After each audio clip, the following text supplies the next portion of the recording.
Gujarati news channel को like करें, share करें और सब्सक्राइब करें। ગઈ 8 ફેબ્રુઆરીના રોજ કતારગામ જીઆઈડીસી વિસ્તારમાં એક એડીની ઘટના બની. એ બાબતને લઈ અને પોલીસે શરૂઆતમાં મરણ જનારનું જે બોડી હતું એને ડેડ બોડીને અમે પોસ્ટમોર્ટમ માટે મોકલ્યું હતું.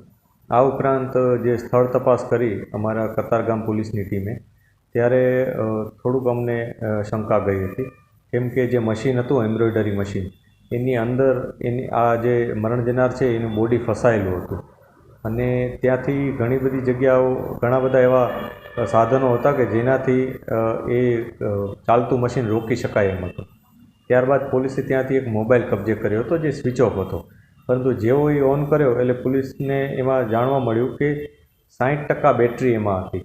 એટલે બેટરીને કારણે એ સ્વિચ ઓફ થઈ ગયો હોવાની ઘટના નહોતી જણાઈ, પરંતુ એને સ્વિચ ઓફ પર્ટિક્યુલર કરવામાં આવ્યો એવું શંકા પોલીસને ગઈ હતી.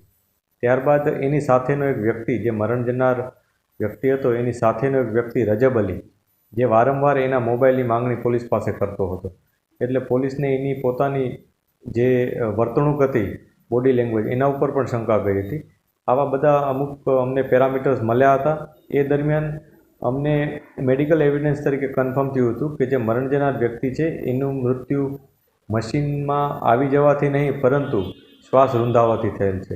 આ સમગ્ર ઘટનાને લઈ અને પોલીસે પોતાના ટેકનિકલ રિસોર્સિસ અને હ્યુમન રિસોર્સિસ એક્ટિવેટ કરી અને શંકાસ્પદ વ્યક્તિ જે રજબ અલી હતો એની ભાળ મેળવવાની શરૂઆત કરી હતી અને છેવટે એને અમે પકડી પાડ્યો હતો.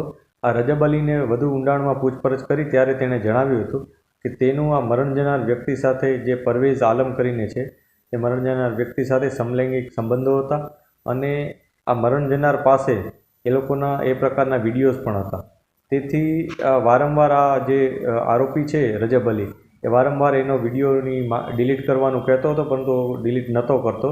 જે બાબતને લઈ અને બંને વચ્ચે વિવાદ હતો અને છેવટે એણે આ મોબાઈલમાંથી જે પોતાનો વિડીયોઝ હતા એ ડિલીટ કરાવવા માટે આની હત્યા કરી નાખી હતી. અને હત્યા કરી અને પછી એને એડીમાં ખપાવવા માટે એણે એને બોડીને એમ્બ્રોઇડરી મશીનની અંદર આવી ગયો હોય એ પ્રકારનો એક સીન ક્રિએટ કર્યો હતો અને પોતે ત્યાંથી જતો રહ્યો હતો. પોલીસે છેવટે એને પકડી પાડેલ છે.